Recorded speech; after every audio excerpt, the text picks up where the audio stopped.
Du fond de la plus tendre et de la meilleure des âmes peuvent surgir des désirs d'intense violence. Un jour peut-être les hommes apprendront-ils à lutter contre ces monstres de l'esprit. Alors, et alors seulement, quand le cerveau humain sera vraiment capable de se contrôler, nous pourrons songer à utiliser les puissances cachées de l'univers. N'éteignez pas votre radio. Ne cherchez pas à baisser le volume. Il est déjà trop tard. 7e dimension envahit les ondes et débarque en mode podcast.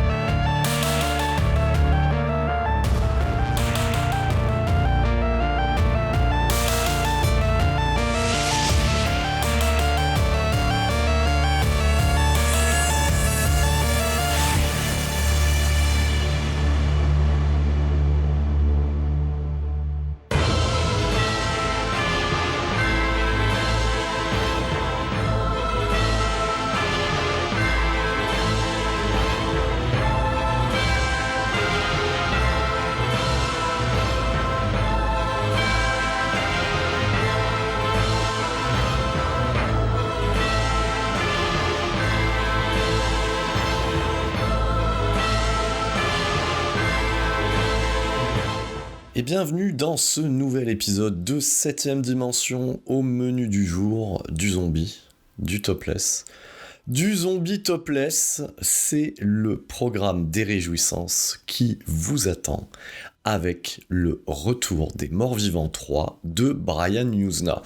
Et comme à notre habitude, notre créneau à nous, c'est le cinéma de genre et c'est le bordel. Et là, c'est un bordel organisé de main de maître par notre ami Brian Yuzna. Alors, organisation des enregistrements et des épisodes, bien entendu, traité de la saga Reanimator ouvre des portes, et ça a défini les deux vérifs suivantes. Donc là, on s'est attaqué au Retour des Morts-Vivants 3, et ce qui va suivre très rapidement, parce que bien entendu, une Mindy Clark en petite tenue, ça rappelle une Barbara Crampton aussi en petite tenue, donc c'est pour ça que vous aurez le plaisir, les honneurs d'accueillir From Beyond dans la vérif qui suivra assez rapidement celle-ci, c'est-à-dire 15 jours plus tard. Alors, comme j'en ai pris l'habitude depuis un certain temps, et vous allez dire que j'ai même pris l'habitude de dire que j'ai pris l'habitude, donc on va replacer un petit peu le Retour des Morts-Vivants 3 dans le contexte de la cinéphilie de celui qui tient le micro, le crachoir, votre homme, le serviteur de 7ème dimension.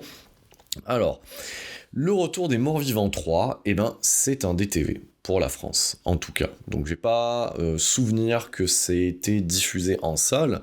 Alors, en salle, ça l'a été pour les besoins des festivals, normalement Gérard May, si je me souviens bien, parce que à cette époque-là, 93, oui, je crois qu'Avoriaz n'était plus de ce monde, si je dis pas de bêtises, à confirmer. Mais en attendant, je sais que ça a eu les honneurs des festivals, donc dédiés au cinéma de genre, et nous, on a récupéré ça dans notre vidéoclub habituel, et c'était TF1 Vidéo qui s'était occupé de cette fameuse édition. Alors, ce qui m'a toujours plus ou moins fait rire, c'est qu'au final, cette chaîne de télévision qui est la nôtre, c'est-à-dire TF1, qui est pas non plus connue pour passer du cinéma de genre, au niveau édition vidéo, elle nous a permis de découvrir notamment toute une ribambelle de Brian Yuzna, quand ce n'était pas des rééditions de films de Joe Dante. Il y avait même eu un partenariat, pour ceux et celles qui s'en souviennent, qui ont connu ça, il y avait eu un partenariat entre Mad Movies et TF1 Vidéo pour les besoins de réédition de films de Joe Dante. Notamment, me vient en tête cette jaquette, qui était plutôt jolie d'ailleurs, de Hurlement, un film de loup-garou.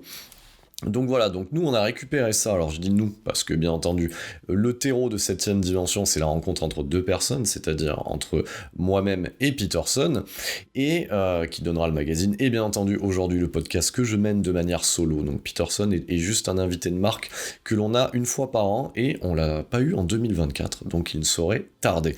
Donc on avait récupéré ça dans le vidéoclub, et On a toujours eu, en fait, voilà, je me remets un petit peu dans le contexte de l'époque, hein, de nos 13 piges. Pour nous, Brian Yuzna, c'était un peu, vous savez, comme ce copain bien sous tout rapport physiquement, mais un peu fou dans sa tête, où lors d'une soirée, eh ben, il va être, terme utilisé aujourd'hui, malaisant. On va lui dire, mais mec, qu'est-ce que tu fais ? Eh ben, Brian Yuzna, avant de récupérer son Retour des Morts Vivants 3, on s'était dit dans notre tête que quelque part ça allait être sale. Voilà. Donc là où, parce que je remettrai un petit peu dans le contexte ce film qui est un numéro 3 dans cette franchise, parce qu'au départ ça n'en était pas une, qui en est devenue une par non pas une volonté de faire des suites, mais plutôt une volonté de faire de l'argent, voilà. Donc effectivement, ce film-là, le film d'origine, Le Retour des Morts Vivants de Dan O'Bannon de 1985, c'était un truc un peu fun. Donc on savait très bien, même avant de voir Le Retour des Morts Vivants 3, qu'on serait pas sur un truc un peu fun, voilà. Et phrase de Peterson à l'époque, voilà, quand à la revoyeur du film, c'était « Mon Dieu, que c'est sale », voilà. Donc oui, Brian Yuzna a des idées sales, tout le temps. Voilà. Donc, on pourrait le remettre dans le contexte de toute sa filmographie, hein, que ce soit du dentiste, en passant, je crois que les idées les plus sales qu'il ait pu avoir, ce mec-là, je crois que c'était même pas forcément sur un long métrage, mais plutôt sur un segment de long métrage, pour une œuvre qui atterrira bien entendu dans la vérif, qui est Necronomicon. Voilà. Donc, ce Retour des Morts Vivants 3, on le récupère en vidéo, et ce qui est bien avec ce film-là, c'est que l'affiche est une promesse. Voilà. Donc, quand on a 13 piges, voilà, et que l'on s'éveille aux joies du cinéma d'horreur, des premières beuveries, et de l'attirance pour le sexe opposé, voilà. Donc forcément une affiche où on y voit une Mindy Clark, donc actrice de cette œuvre que l'on pourrait qualifier de charnelle du cinéma d'horreur. Quand on voit cette affiche avec une Mindy Clark hyper sexualisée tout en étant hyper dangereuse, et ben c'est la promesse de quoi ? Et ben de ce que Gordon et Yuzna, nos deux compères, nous avaient habitués déjà depuis Reanimator, du cul et du gore. Voilà. Donc, dans ce tandem qui est Gordon, qui est constitué par Gordon et Yuzna, on dira que Gordon, c'est le mec le plus sympa, c'est un peu le tonton la pute, entre guillemets, qu'on a dans les repas avec la bonne blague, la bonne gaudriole, alors que Yuzna, c'est juste l'espèce de mec à lunettes qui ne rigole pas, si vous voyez ce que je veux dire. Donc là, on n'a pas le compère de la gaudriole, donc ça, vous l'aurez pour From Beyond, on a plutôt celui qui rigole pas. Et effectivement, ce Retour des Morts Vivants 3, même s'il y a de l'humour, c'est pas un humour franc du collier et direct, c'est plutôt un humour situationnel, et c'est plutôt un humour que vous aurez, parce que quand on réceptionne un film gore, le sentiment naturel de tout être humain, c'est soit le rejet, soit de rigoler devant ce déluge en fait de barbac qui nous est proposé. Voilà. Donc, alors avant d'en arriver au contexte de ce troisième opus, de cette deuxième séquelle, remettons un petit peu l'église au milieu du village, la mairie aussi au milieu du village, donc l'ensemble des institutions au milieu de ce putain de village. Oui, vous avez vu, je suis en forme. Et pour vous donner le contexte, j'ai pris l'habitude maintenant d'enregistrer les 7e dimensions en mode bourgeoisie, c'est-à-dire les samedis en début d'après-midi autour d'un café, voilà, d'une petite vapote, 2-3 notes posées sur le clavier. Je vous donne le contexte. Donc, le titre est déjà con, le titre est déjà foireux. Return of the Living Dead. Voilà, et donc ça je développerai quand je chroniquerai le premier film, parce que ça arrivera à un moment ou à un autre, mais c'est vrai que déjà le titre porte à confusion, c'est-à-dire que le film de mort-vivant, jusqu'à preuve du contraire, dans les années 80 jusqu'au début des années 90, est l'apanage de Monsieur Georges Romero. Donc ça s'appelle La Nuit des Morts-Vivants, ou ça s'appelle Dawn of the Dead, ou Le Jour des Morts-Vivants, donc il y a toujours quelque chose devant les morts-vivants. Voilà, donc ça c'est une habitude. Et là on a le retour, donc on pourrait considérer qu'en fait il y a déjà eu un premier film alors que non. Voilà, C'est ça qui est top, voilà, déjà avec le retour des morts vivants. Donc le premier opus de ce qui s'appelle en VO, c'est Return of the Living Dead, voilà, vous l'avez vu, je l'ai bien fait, on dirait un lanceur de bande-annonce anglophone. Donc ce retour des morts vivants était le fruit en fait du cerveau dérangé, mais plutôt bien câblé dans le cas de ce premier opus, de Dan O'Bannon. Dan O'Bannon qui était le scénariste émérite avec Ronald Shusett de ce film horrifique de couloir, mais dans l'espace, qui est Alien de Ridley Scott. Voilà, donc je ne critique pas Alien, mais c'est quand même un film de couloir dans l'espace quand même, hein, on va pas se mentir. Donc ce scénariste émérite est passé à la réalisation par 2 fois, et la première fois c'était pour ce Return of the Living Dead, qui était, oui j'ai bien kiffé le dire en version anglaise.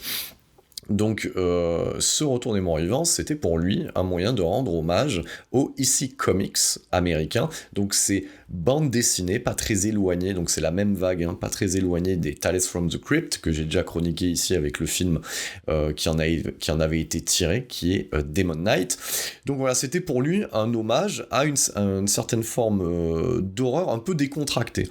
Et c'est vrai que ce retour des morts vivants mettant en scène Clu Gallagher, Tom Matthews et aussi Linnea Quigley, qui était à l'époque ce qu'on appelle une Scream Queen, et elle avait pour particularité, à l'inverse de l'actrice principale d'Halloween, de se dévêtir, et ça c'était plutôt cool pour nous en tant qu'adolescents, surtout quand elle se faisait faire des papouilles par tout un tas de vieux gars, comme elle le dit dans le film, qui sont des zombies dans un cimetière. Donc ça c'est pour le premier film. Alors, quelle était la particularité de ce premier retour des morts vivants ? Voilà, c'est qu'il introduisait des notions méta. Voilà, donc le côté méta dans le cinéma horrifique, si on remet un petit peu les plots d'usage, on pourrait dire qu'on l'a vu arriver avec le travail de scénariste de Kevin Williamson pour les Scream, c'est-à-dire dans un film d'horreur, de citer un autre film d'horreur. Voilà. Donc voilà. Donc le méta, aujourd'hui, vous en avez partout, avec notamment l'émergence du MCU, etc. Mais on va dire que le terme méta est vraiment arrivé dans le cinéma horrifique avec le premier Scream de Wes Craven. Sauf que c'était déjà présent, en fait, dans ce film de 1985 de Dan O'Bannon. Pourquoi ? Parce que, très rapidement, ce contexte de zombies dans la narration, les personnages, eux, vont faire référence au film La Nuit des Morts Vivants de George Romero. Donc ils incluent un film de la culture populaire dans ce qui leur arrive. Et le film jouait aussi avec plusieurs codes, parce que, je vais pas vous mentir, ce film-là, le Retour des Morts Vivants, bizarrement, comme je l'avais vu assez jeune, je crois que je devais avoir entre 8 et 9 ans, il m'avait en fait traumatisé, non pas par ce qu'il affichait visuellement, mais surtout par ce petit carton qu'il y avait au début du film, donc qui était bien vu d'ailleurs de la part de Dan O'Bannon, c'est-à-dire qu'il avait mis quelques mots qui disaient que ce film était inspiré de faits réels et qu'ils avaient dû changer les noms pour brouiller un petit peu les pistes.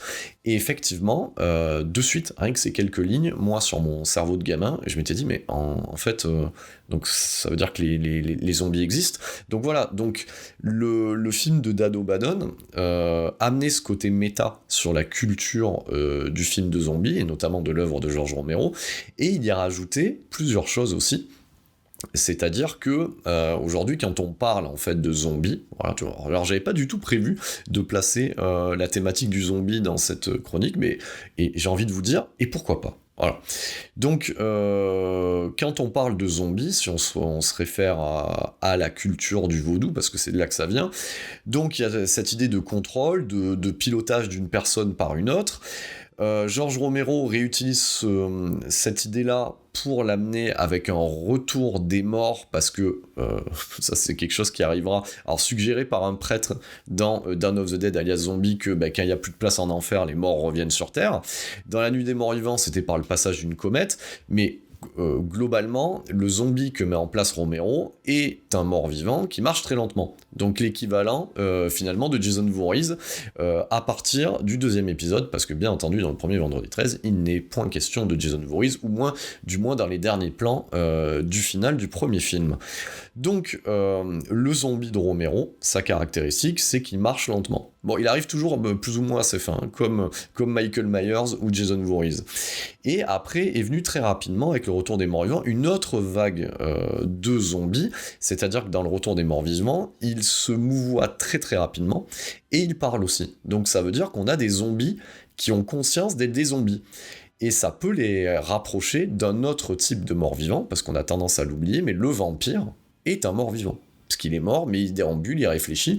Donc, de manière générale, le vampire... Il y a plusieurs catégories, mais la plupart du temps, quand il se casse pas les couilles sur sa condition, c'est-à-dire chez Anne Rice, à chialer tout le temps, parce que, en fait, être immortel, c'est long et chiant, voilà. De manière générale, on a quand même un mort-vivant plutôt fringant, voilà, si on se réfère à Dracula, donc avec différents postiches, différentes coiffures, différentes fringues, plutôt amoureux et plutôt énergique. Voilà. Donc, en fait, ce zombie qu'on voit dans le Retour des Morts-Vivants de Dan O'Bannon, il y a une réflexion de se dire, bon, ben voilà, ça va être quand même quelqu'un qui revient d'entre les morts, et donc il va y avoir une phase de dégénérescence et la chair décrépit, voilà, qui va avancer au fur et à mesure du métrage, mais selon l'état avancé de décomposition, eh ben, ils sont en capacité de parler. Et on va les rapprocher des vampires, comme on a pu le voir dans Le Vampire de John Carpenter ou dans 30 jours de nuit. Ce sont quasiment des ghouls, donc ce qui les préoccupe, en fait, on a gardé cette idée-là, et on la rajoute, parce que ça c'est plus ou moins la nouveauté qu'amène le Retour des Morts-Vivants, c'est que ce sont des bouffeurs de cerveau, voilà, et ils bouffent le cerveau, en fait, parce qu'il y a même un personnage zombie qui en parle, en fait, dans l'œuvre de Bannon, c'est pour se sentir plus proche des vivants, voilà. Donc voilà ce qu'amène, en fait, ce premier Retour des Morts-Vivants, donc un zombie rapide, un zombie qui a la vanne facile, et un zombie qui bouffe du cerveau, donc, et qui est plutôt malin, hein. Moi je revois cette scène dans le premier Retour des Morts-Vivants, où on a un zombie qui prend la radio, en fait, soit du SAMU, soit de la police, pour demander d'envoyer plus de policiers ou plus de médecins. Voilà, donc ça c'est plutôt bien vu, c'est pour ça que le premier film est un film culte et qui marche plutôt bien, et on a un mélange, en fait, des genres, où on s'adresse vraiment au public cible, c'est-à-dire un public adolescent qui va y voir des seins, des fesses, du gore, de la rigolade et de l'action. Donc c'est pour ça que ce film d'1h30, 90 minutes tenu montre en main par Dan O'Bannon, est un chef-d'œuvre du genre.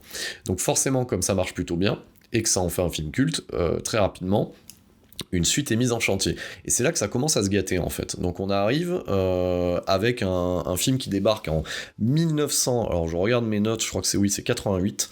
En 1988 débarque un Retour des Morts-Vivants 2, mené par Ken Widerhorn. Alors Ken Widerhorn, il n'a pas fait énormément de films, mais il avait fait un film plutôt correct, qui s'appelle Shockwaves en VO, qui est le Commando des Morts-Vivants, starring Peter Cushing et Brooke Adams, où il y a déjà des zombies, mais ça c'est un zombie nazi, voilà, donc parce que j'ai pas déroulé, mais le zombie peut avoir aussi une volonté, et une volonté plutôt, et une direction politique, et dans celui-là, en fait, eh ben, il est nazi, issu du Troisième Reich, et a pour particularité de se mouvoir sous l'eau, donc c'est un zombie / aquatique / nazi. Après, vous pouvez bouger le / nazi devant zombie, mais je pense, parce que voilà, je vais vous partager une théorie, il me semble que le zombie ne peut être nazi, parce que si on part du principe qu'il n'a plus de cerveau, il n'est pas en mesure de choisir un camp. Donc, on pourrait dire plutôt qu'il s'agit d'un nazi zombie qui après se mouvoit de manière aquatique. Vous voyez, l'ordre des mots a son importance,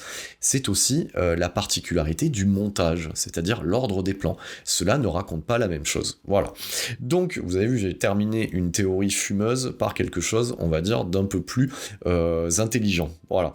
Donc, le film était plutôt cool, donc on pourrait être en droit d'en attendre quelque chose de sympathique, et allez savoir pourquoi. C'est une comédie fantastique, Le Retour des Morts-Vivants 2, qui réutilise deux personnages d'ailleurs du premier film alors qu'ils sont décédés, mais dans d'autres rôles, mais qui finissent de la même manière, allez savoir pourquoi, que sont Tom Matthews et James Karen. Donc c'est un espèce de teen movie fantastique à rapprocher au niveau de l'ambiance d'un Monster Squad, d'un Goonies, mais avec des morts vivants. C'est un peu rigolo, ça n'a rien à voir avec le premier film. C'est nul en fait, hein, on va se le dire, hein. Donc alors, c'est nul, moi je vous parle de ma seule vision de l'époque. vu le nombre de merdes qui débarquent sur les plateformes de VOD, peut-être qu'on pourrait dire que ça serait peut-être le haut du panier de ce qu'on a sur une plateforme de VOD aujourd'hui. Quoi qu'il en soit, par rapport à son aîné, c'est quand même de la merde. Et c'est à ce moment-là, en fait, les amateurs du genre, le public, ne se déplace pas en salle pour voir ce film, il le rejette même en bloc, voilà, c'est pas un film qui a bonne réputation, c'est à voir pour votre culture cinéphilique, si vous avez envie de rajouter un élément de plus dans votre cerveau, mais ça s'effacera aussi rapidement que vous l'avez vu. Donc, très rapidement, c'est une nouvelle société spécialisée dans le cinéma de genre, hein, à l'image, parce que gardez en tête qu'à cette époque, au milieu des années 80, début des années 90, une société comme New Line, qui fait des bénéfices monstres avec une saga comme les Freddy, donc un Seamus Cunningham avec les Vendredi 13, ça donne des idées à d'autres boîtes, et une société comme Trimark Pictures essaye très rapidement de faire lui aussi des recettes sur l'horreur en vidéoclub et au cinéma, mais plus en vidéoclub, et met en place des franchises, que sont les Warlocks, voilà, que je chroniquerai un de ces quatre, hein, voilà. Franchise, les Warlocks, voilà, c'est là où on réveillerait un démon, on réveille un sorcier. Voilà, le 1 et le 2 sont plutôt cool, mais ils sont aussi surtout connus, Trimark Pictures, pour la saga des Leprechauns, ou Leprechaun, selon comment vous le prononcez. Donc Warwick Davis, le nain le plus célèbre d'Hollywood, avant de jouer dans des Star Wars ou autres, il est aussi connu pour jouer un farfadet irlandais, plutôt moche, et plutôt avide d'argent. Donc comme quoi le trèfle à 4 feuilles irlandais ne porte pas forcément chance. À noter que dans le premier film, c'était l'un des tout premiers rôles à l'écran, d'une actrice plutôt connue que l'on a vu dans Friends, et ce n'est pas Courtney Cox, si vous voyez ce que je veux dire. Trimark Pictures, on les retrouvera aussi, forcément, parce que ils vont racheter les droits du Retour des Morts Vivants 3 et bosser avec Brian Yuzna, donc forcément, on les retrouvera à la prod de films de Brian Yuzna, notamment Les Deux Dentistes, et on peut leur noter comme fait de gloire d'avoir eu du nez pour produire un Greg Araki qui est Doom Generation, et pour produire aussi le premier film d'un Italien, Vincenzo Natali, qui est Cube, voilà, qui sera plutôt un bon coup, voilà, faible budget et gros retour sur investissement. Une société, Trimark Pictures, qui mettra la clé sous la porte en 2001, et ses franchises seront rachetées par, au final, le successeur naturel aujourd'hui d'un Trimark Pictures, qui est un Lionsgate, Lionsgate, dont une sous-filiale est Twisted Pictures, qui a produit notamment la saga des Sceaux. Voilà, comme quoi la boucle est bouclée. Donc c'est bien de vous faire un petit peu, on va dire vous donner un petit peu un contexte de production à l'époque et aujourd'hui, faire des comparatifs et pour vous montrer qu'au final, plus les choses changent et plus elles restent les mêmes. Donc ce Retour des Morts Vivants 3 qui est très rapidement proposé à notre ami Brian Yuzna. En même temps, Brian Yuzna s'est fait un nom dans le milieu en produisant les Gordon, qui sont plus réanimateurs, si on regarde bien, que ça soit le premier par Gordon et le deuxième par Monsieur Yuzna, c'est des films de morts vivants, voilà, c'est des films de zombies.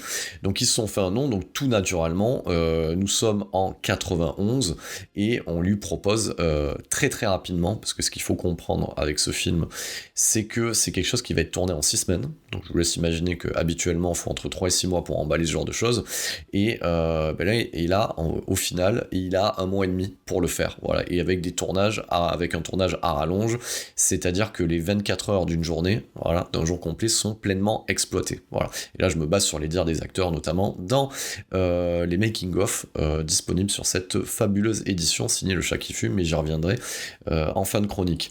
Donc, on lui propose très rapidement de réaliser ce projet-là. Projet écrit à 4 mains. Alors bon, Yuzna n'est pas forcément crédité, mais on sait qu'il a collaboré de près avec le scénariste John Penny, et John Penny, ça deviendra un ami tellement que ça sera son scénariste aussi sur la fin de sa carrière, notamment pour un Amphibious 3D. Et ils reprennent les éléments d'origine du concept. Alors quel est cet élément d'origine ? C'est-à-dire que les zombies, d'où viennent les zombies dans le Retour des Morts Vivants ? Dans le premier film, il était dit que devenaient des zombies, les gens exposés à un gaz développé par l'armée, et que c'est pour ça que George Romero a changé un petit peu l'origine des zombies, c'est-à-dire la comète, pour masquer le fait que c'était une expérience militaire. Donc ce gaz s'appelle la trioxine.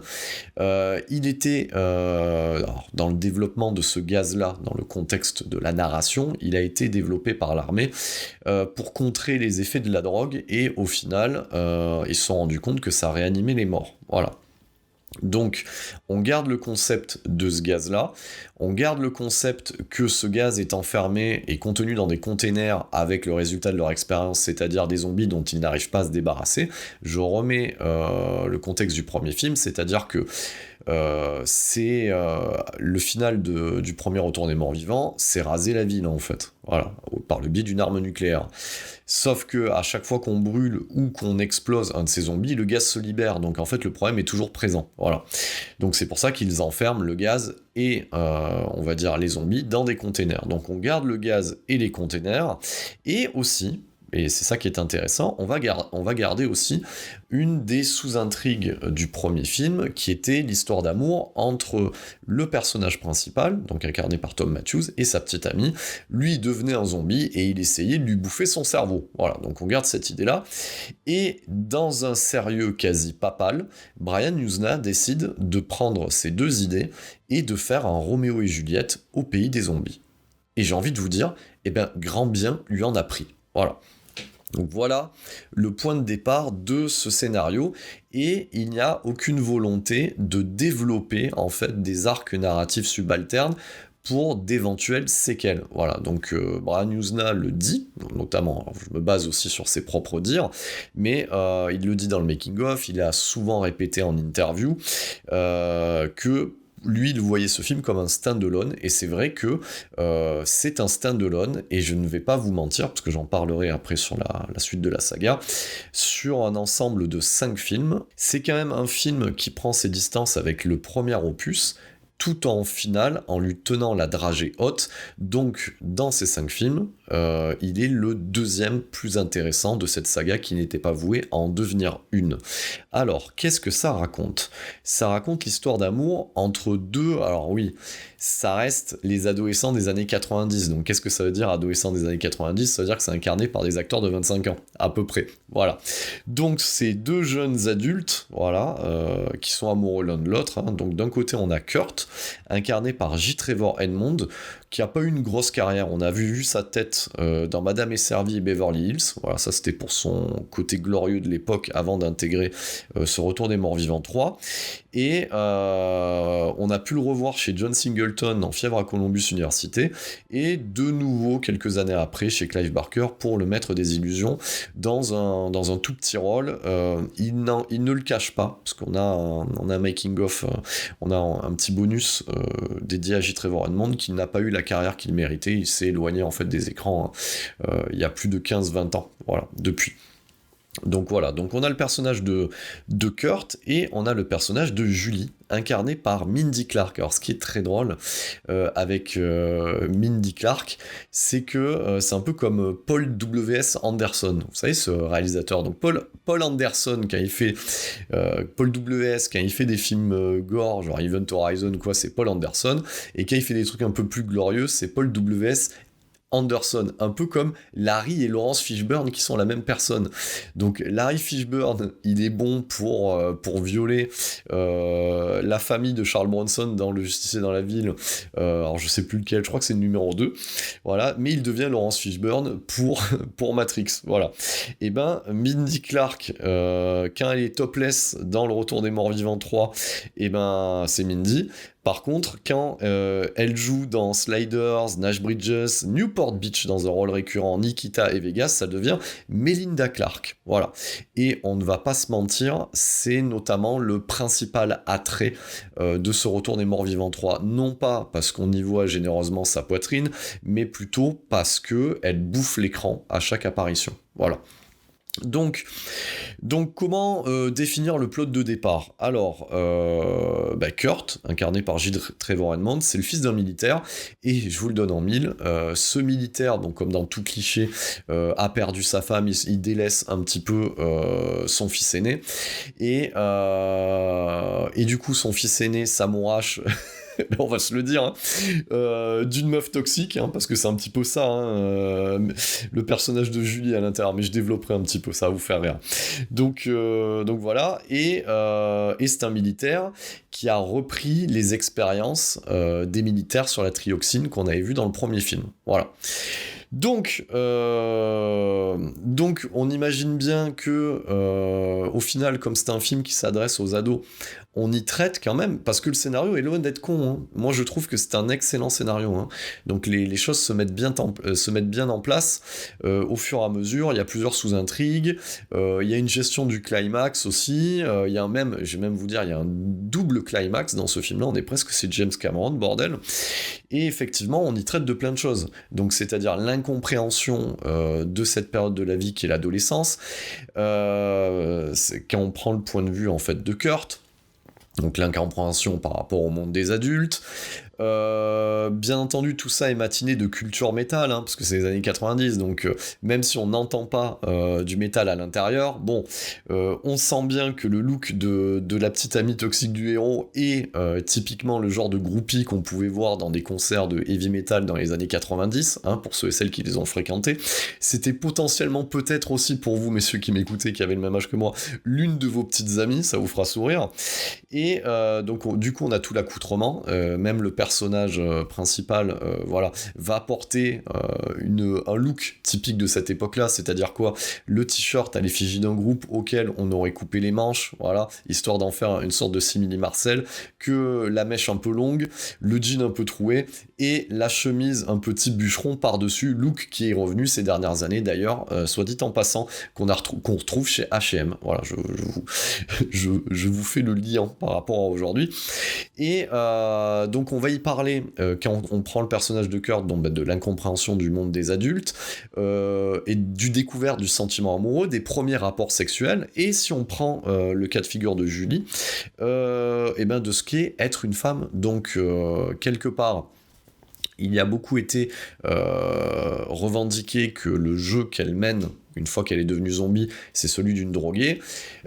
On peut y voir aussi en sous-main également le fait du passage à l'âge adulte pour une femme, les règles, etc., etc., etc. Voilà, les changements hormonaux et ainsi de suite, le premier petit ami, le côté sérieux du premier couple. Donc il y a quand même pas mal de choses qui sont pas si cons que ça dans un film aussi bourrin que celui-là. Voilà, donc c'est vrai qu'à l'art voyant aujourd'hui, j'y vois un peu plus de finesse. Voilà. Donc, bien entendu, alors pourquoi je parlais du côté toxique ? Parce que finalement, tout ce qui se passe dans le film, quelque part, le personnage de Mindy Clark, Julie, est fortement inspiré du personnage de Linnea Quigley dans le premier Retour des Morts-Vivants. Voilà. Dans le premier Retour des Morts-Vivants, Linnea Quigley, c'était la meuf qui fantasmait sur le fait de se faire bouffer par des zombies, qui n'hésitait pas à danser nue sur une tombe dans un cimetière. Bon, elle faisait des trucs qui faisait que techniquement, si c'était votre petite amie à l'époque, vous l'auriez pas présenté à vos parents. Et au final, Julie, c'est un peu plus soft, mais on n'en est pas loin. C'est-à-dire que, quelque part, ça roule en moto sans casque, ça n'hésite pas à tripoter le pénis de son petit ami pendant qu'on roule, bon, même si lui dit de se calmer, et elle éprouve une certaine forme de fascination pour la mort, pour le danger, et c'est pas moi qui le dis, c'est quand même exprimé dans le film, quand le personnage de Kurt, donc son petit ami, vole la carte d'accès de son père, et que tous les deux se retrouvent à observer une des expériences du fameux daron, qui est de ranimer un vieux gars d'entre les morts, elle repart toute excitée. La première chose qu'elle fait, c'est faire l'amour à son conjoint, en pensant à ce qu'elle a vu. Bon, moi je vous le donne en passant, voilà, c'est un petit conseil, on sort des clous de 7ème dimension. Si votre relation au moment de l'acte vous parle de ce genre de choses, on est typiquement dans le red flag, les amis, hein. Donc là il y a un haut degré de névrose, donc effectivement Donc, tout ce qui suivra par la suite est plus ou moins du fait de Julie. Donc, c'est-à-dire que le fait qu'elle passe de vie à trépas, à un moment donné, quand tu roules de nuit sans casque, voilà, t'évites de tripoter le pilote, parce qu'il y a de fortes chances que tu te payes un poteau en plein air, parce qu'elle fait un vol plané, hein, c'est ce qui se passe très rapidement. En voulant éviter un camion, forcément en perdant le contrôle, la meuf fait un vol plané, et elle embrasse le poteau électrique le plus proche assez rapidement. Donc, ce qui fait qu'elle meurt sur le coup. Après, bien entendu, je traite ça avec des contractions, mais c'est un peu ce qui se passe. Donc, Kurt étant... Alors, on va quand même le dire, hein, et c'est pas lié au doublage français, hein.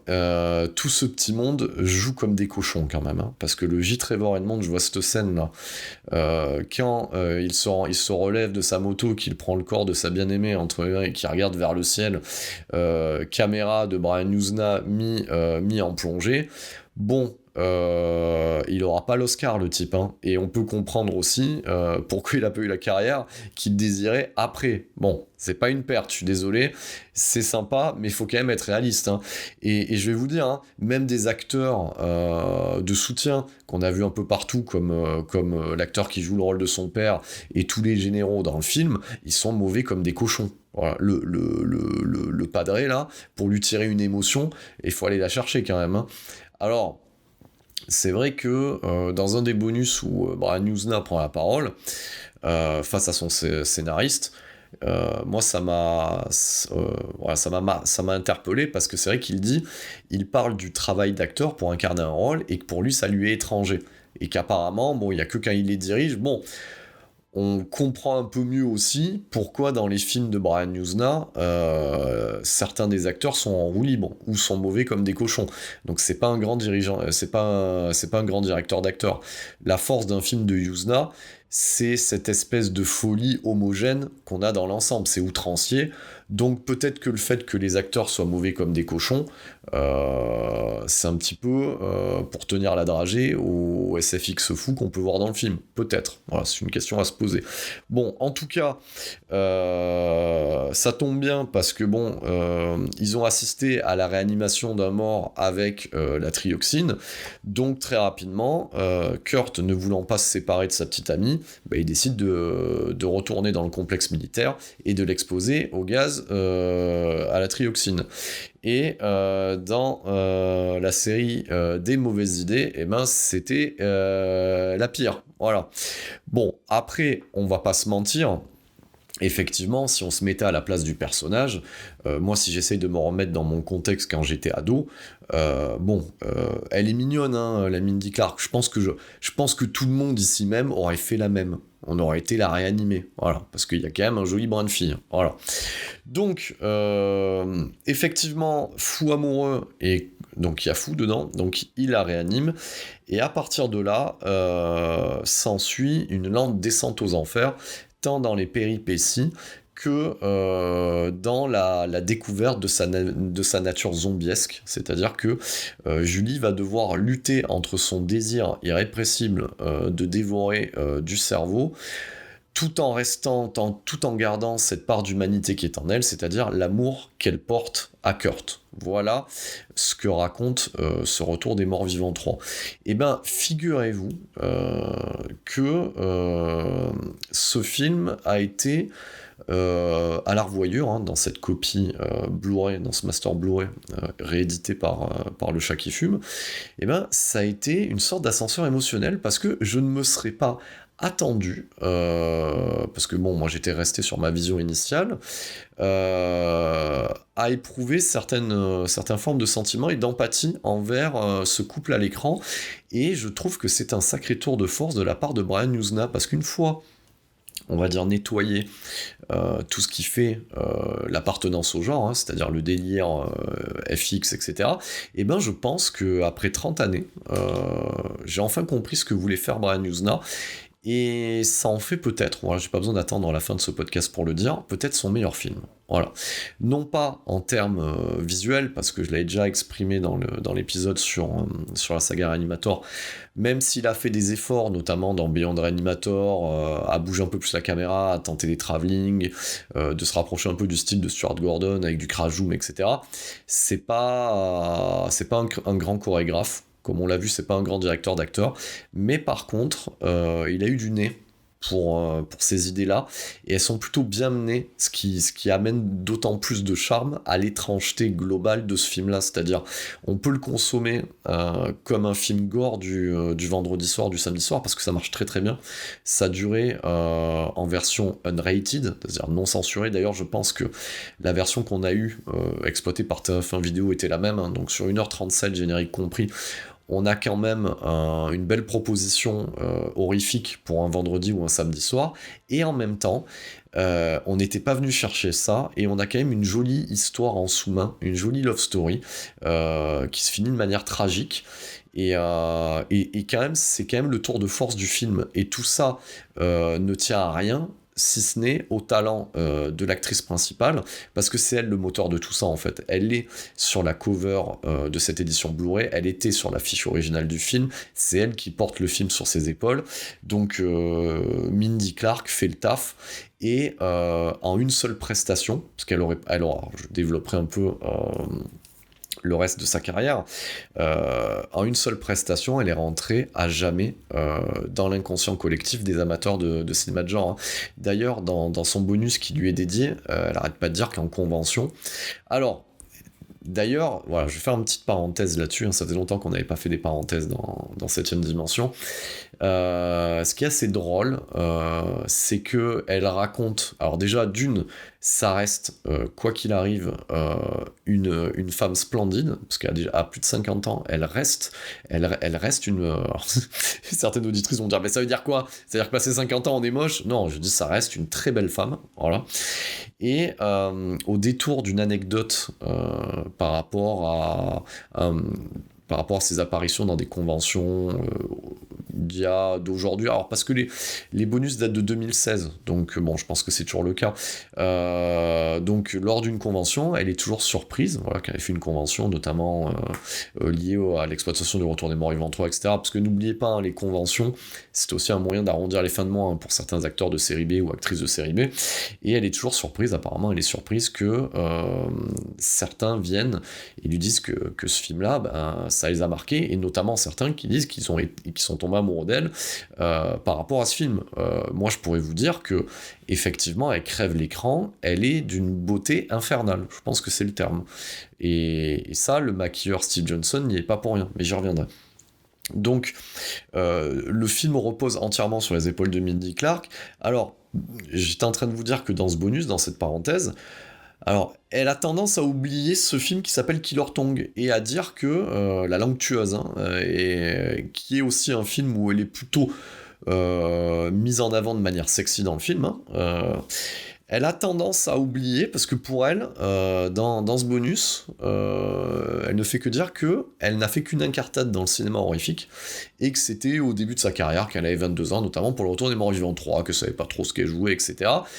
Et à côté de ça, tout le reste de sa filmographie dit le contraire. Parce que on la retrouve quelques années plus tard dans Killer Tongue, on la retrouvera dans Spawn, elle ira faire un tour aussi dans des séries à forte consonance fantastique comme Xena ou Sliders, donc, et elle nous dit qu'elle fait des conventions. Donc, si Mélinda nous écoutait, j'aurais envie de dire, bon, il serait peut-être temps d'être cohérent dans tout ça. Et c'est pas mal de dire que, bon, effectivement, on a pu jouer dans ce film-là, et c'est d'ailleurs très drôle, et elle nous parle aussi de sa fille, qui apparemment n'est même pas au courant qu'elle a joué dans le Retour des Morts Vivants 3. Bon, tout ça pue le storytelling hollywoodien à plein nez, parce qu'il suffit de taper le nom de Mindy Clark ou Melinda Clark sur Google, et de suite on tombe sur un visuel du Retour des Morts Vivants 3. Bon, à moins qu'elle vive au fin fond d'une contrée où il n'y a pas de réseau Wi-Fi, et il n'y a pas de 4G, bon, tout ça sent bien entendu le storytelling hollywoodien, et qu'elle ne veut plus... Enfin voilà, ça... Alors, ça m'a plu de l'entendre, et en même temps ça m'a un peu gêné, parce que j'ai l'impression que, bon, elle dénigre un petit peu le genre horrifique, et en même temps, c'est le genre horrifique qu'il a fait. Donc des fois, il faut se rappeler d'où on vient. Voilà, donc ça, c'était important d'en parler. Voilà, d'un côté, il y en a une qui a eu une carrière et qui s'en serait bien passée, de l'autre, on a J. Trevor Edmond dans le bonus, qui aurait aimé avoir une carrière et qui n'en a pas eu. Comme quoi, personne n'est content en ce bas monde. Voilà, donc elle porte plutôt bien le film, et à noter aussi, parce que ça j'en avais pas parlé, c'est qu'on a un compadré dans ce putain de film. Eh oui, c'est-à-dire que dans le rôle du Clodo Riverman, parce qu'un bon film contient toujours un Clodo, nous avons l'ami Basil Wallace. Et Basil Wallace, je l'aime d'amour, et vous savez pourquoi ? Parce que c'est le Screwface de Désigné pour mourir. Et ben j'ai envie de vous dire, ce mec-là, pour moi aussi, il est rentré dans le panthéon des fous furieux cultes, parce que Screwface, comme il le dit, Screwface voit tout. Voilà. Donc ça, c'est top. Voilà, dans le rôle du Clodo Riverman, et qui paiera un peu la note. Alors, qu'est-ce qu'on peut se retenir de ce film ? Alors, cette performance de Melinda Clarke, elle est à tous les niveaux. Alors déjà, c'est une jeune femme magnifique. Et... Tonton Yuzna n'est pas radin, donc vous la verrez souvent topless, pour votre plus grand plaisir. Et comme Tonton Yuzna n'est pas radin, quand il va la grimer en super zombie, en référence au EC Comics, pour avoir une image très graphique, et au final, c'est du cinéma d'exploitation, donc faut vendre un peu le beefsteak, il fait appel à un autre maître des SFX. Alors ce qui est cool avec ces petites vérifs que j'organise en ce moment, c'est que ça permet aussi de remettre en avant des noms illustres qui étaient Rick Baker, Rob Bottin, Chris Wallace. Et là, c'est le cas de Steve Johnson. Voilà. Alors, à savoir que pour mener le boulot sur un délai aussi court, il n'y a pas que Steve Johnson dans l'affaire, dans l'histoire. Il y a plusieurs sociétés, dont forcément les incontournables des années 90, KNB, qui étaient d'ailleurs tout droit sortis du Army of Darkness et Dead 3 de Sam Raimi, et qui vont recycler pas mal de créatures, hein, si vous regardez bien, notamment dans le dernier tiers du film. Si vous faites des arrêts sur image, vous verrez qu'il y a certains concepts qui sont quasi similaires à ce qu'on peut voir dans Army of Darkness. Mais bon, le père Steve Johnson, c'est lui qui va être en charge du design final de Mindy Clarke, et c'est pas étonnant que ça soit sexy as hell et qu'elle soit magnifiquement infernal, c'est parce que ce monsieur commettra quelques années plus tard le design d'une autre sexy as hell, donc qui est Natasha Henstridge, pour l'une de ses premières incursions cinématographiques et très marquantes, pour La Mutante. C'est lui qui sera à l'origine du design, donc en réadaptant bien entendu certains croquis de H.R. Giger, voilà, mais c'est lui qui adaptera ça de manière prosthétique et en pilotant les CGI pour La Mutante, un film qui mériterait d'être chroniqué à 7ème dimension. Alors pourquoi il mériterait ? Parce qu'on y parle d'une extraterrestre plutôt sexy et qui est venue utiliser la jante masculine pour se reproduire. Et sans déconner, si c'est pas un pitch fait pour celui qui tient le micro, je sais pas qu'est-ce qu'il me faut. Donc voilà, on le retrouvera aussi chez Cameron pour The Abyss. C'est quand même on va dire quelqu'un qui commence sur les effets prosthétiques et qui arrive à se recycler et à prendre le virage très rapidement avec des effets numériques, et qui peut aussi qui est assez volatile et qui peut se décliner à différents types de niveaux. C'est pour ça qu'on le retrouve notamment chez Cameron pour Abyss, on le retrouvera chez John Landis parce que John Landis a fait un film de vampire, oui monsieur, oui madame, qui s'appelle Innocent Blood, et on le retrouvera aussi chez Clive Barker pour Lord of Illusion, notamment chez Del Toro pour Blade 2. Donc, et à noter que le monde horrifique est une petite famille, et c'était aussi le mari, donc il est l'ex-mari de Linnea Quigley. Donc comme quoi, un retour des morts vivants en amène un autre, quelque part, et j'ai envie de vous dire, la boucle est bouclée. Donc qu'est-ce qu'on va retenir, parce que je vais pas non plus tout raconter sur ce retour des morts vivants 3, hein. Je vous laisserai récupérer cette fabuleuse édition limitée que vous pouvez trouver bien très cher en occasion sur tous les sites habituels, et qui se trouve aussi notamment en VOD assez facilement. Donc qu'est-ce qu'on peut retenir ? Donc la prestation de Mindy Clarke qui crève l'écran, donc elle joue ce passage du coup, de vie à trépas, telle une droguée, et franchement, au niveau de ses yeux et de sa gestuelle, on sent bien que c'est un putain de calvaire, et on sent bien la dualité entre...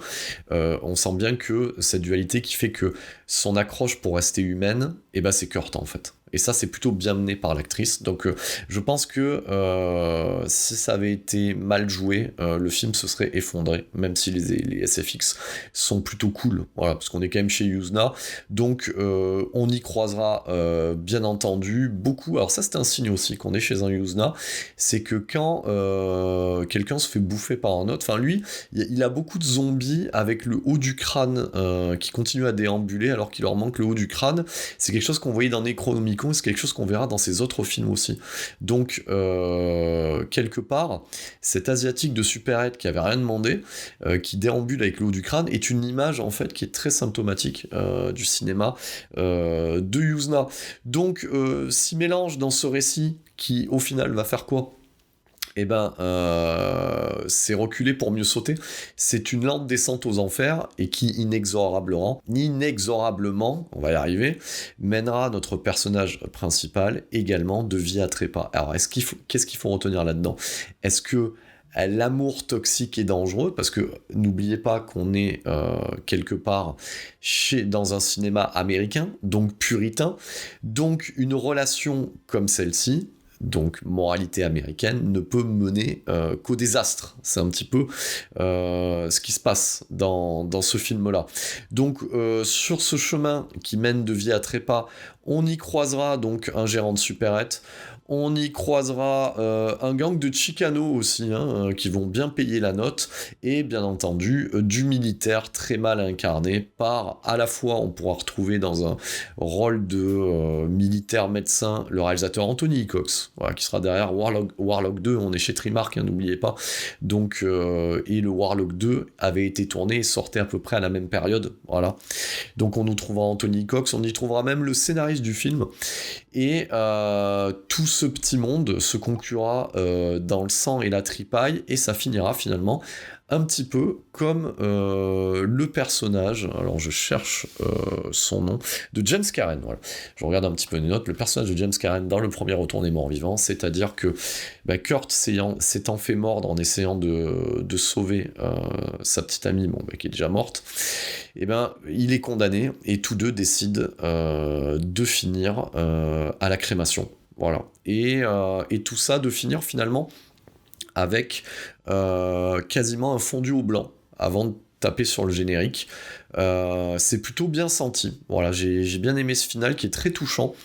Et Brian Yuzna a le mérite de mener sa barque gore horrifique jusqu'au bout. Donc il n'a pas volé le titre de Roméo et Juliette chez les zombies. Ça marche plutôt bien. Voilà, c'est un film qui ne démérite pas, parce que c'est un très petit budget, mais le talent déployé au niveau des SFX, cette intrigue menée tambour battant, cette accroche aussi à cette love story qui au final va inonder tout le métrage, fait de ce film un classique, et j'ai presque envie de vous dire quasiment un chef-d'œuvre. C'est pas beau ça ? Voilà, vous ne l'auriez pas cru, voilà. Donc de m'entendre dire ça d'un film de Brian Yuzna, mais je pense que ce film-là, c'est son chef-d'œuvre, et peut-être considéré comme un chef-d'œuvre du cinéma de genre. Alors oui, c'est une série B, c'est une petite série B, c'est modeste, mais c'est un petit film qui a tout des grands films. C'est-à-dire que sa force, là où il tire sa force, c'est par son ambition. Et il arrive, en tout cas moi il a réussi à me capter, et à me faire avoir de l'empathie pour ce couple, et à me faire me projeter dans une pareille situation. Et effectivement, si j'avais été aussi amoureux que Kurt, et moi je vous pose la question, est-ce que vous aussi vous auriez fait exactement la même chose que le personnage principal ? Moi en tout cas, je l'aurais fait. Voilà. Donc, pour conclure cette chronique tout en émotion et tout en excitation sur le Retour des morts vivants 3, quelle est la suite en fait ? Voilà, quelle est la suite ? Alors, il y a eu 2 autres films qui sont arrivés plus tardivement, et je vais pas vous mentir, que je n'ai pas vu, réalisés par Elori El-Kahem, qui était derrière déjà Arak Attack, voilà, qui est plutôt une série B cool, voilà, sur des araignées géantes, avec David Arquette, voilà, qui est plutôt fréquentable, et voilà, c'est une histoire, bon, c'est tourné sur une île, ou dans une rave party en Europe de l'Est, c'est tourné coup sur coup, bon, vous avez compris, j'avais déjà dit dans un podcast précédent, que tous ces films-là tournaient à la chaîne pour exploiter le filon, voilà, et en plus quand ça arrive très tardivement, voilà, très peu pour moi, j'ai l'impression que c'est difficilement trouvable, parce que même en faisant des recherches, les wikis sont pas forcément renseignés, notamment en langue française, donc voilà pour ce que ça a amené. On peut noter aussi que ce Retour des Morts Vivants 3, cette espèce de délire avec la trioxyne, côté militaire, ce côté histoire d'amour, et bien quelque part, c'est un petit peu le fond de commerce qu'a repris Robert Rodriguez pour Planète Terreur. Voilà, pour ceux et celles qui ont vu Planète Terreur, si vous vous posez la question d'une quelconque originalité, ben il n'y en a pas. Donc ça a piqué beaucoup de choses au film de Yuzna, et je tenais quand même à le dire. Même si j'aime beaucoup cet aspect de la filmographie de Robert Rodriguez, à noter. J'en discutais d'ailleurs, je lui fais un petit coucou s'il m'écoute, à un de mes collègues barbiers, voilà, qui est un de mes barbiers, et il me disait qu'à la revoyure, Planète Terreur, ça le faisait moyen, et moi c'est aussi ce qui s'est passé, je l'ai revu dernièrement. Autant Une nuit en enfer, ça passe. Mais alors celui-là, c'est dommage, hein, j'avais pris un maximum de plaisir à l'époque, mais je pense qu'il est inscrit dans une époque. Et il fait mal. Voilà, à la revoyure, ça passe moyennement bien. Mais en tout cas, il lui a pompé toute son originalité quasiment, et ça vient du Retour des Morts Vivants 3. Ce master que j'ai pu chroniquer, j'ai pu le faire grâce au travail d'orfèvre du Chat qui fume. De toute façon, le Chat qui fume, avec un nom pareil, je ne pouvais que kiffer. Voilà. Donc c'est un éditeur français, on en avait déjà parlé sur cet épisode, acheter des films c'est bien, et j'aime beaucoup les éditions du Chat qui fume. Ils arrivent presque à me faire acheter des films que j'ai pas envie d'acheter, tellement je suis content de rajouter une nouvelle tranche dans cette jolie collection Le Chat qui fume. Ils avaient édité en 2017 le premier film, et il avait plutôt bien fait, et quand j'ai vu qu'ils éditaient le troisième en 2019, je me suis rué dessus, et donc vous voyez, 5 ans plus tard, je le chronique. C'est une édition magistrale, alors d'une, parce que comme ça me permet d'avoir le 1 et le 3 qui sont les meilleurs chez le même éditeur dans des éditions similaires, mais surtout que là, on a mis les petits plats dans les grands, donc ils ont repris tous les bonus et le master refait par Vestron Vidéo.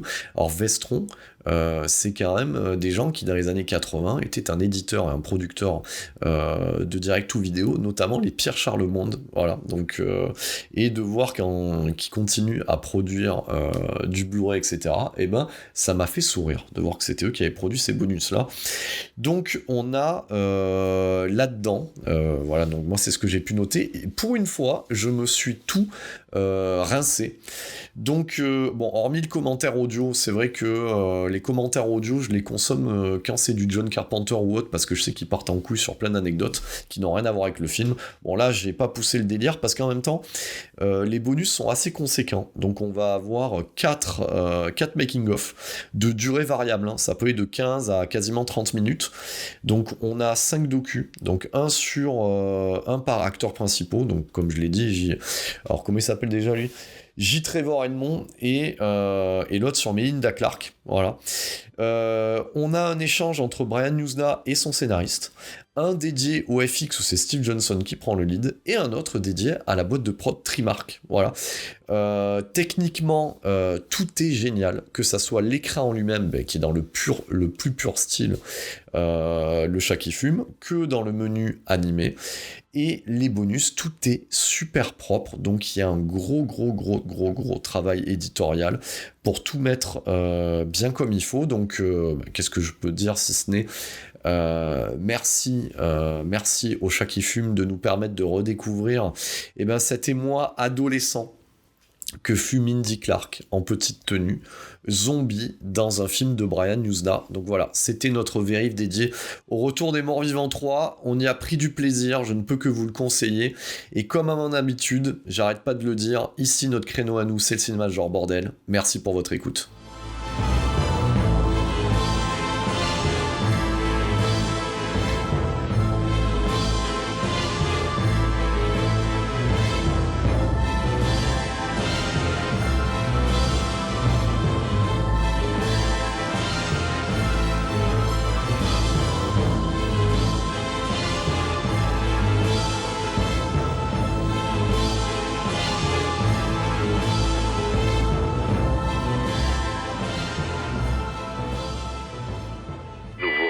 maintenant le contrôle de votre appareil de télévision jusqu'à la prochaine émission de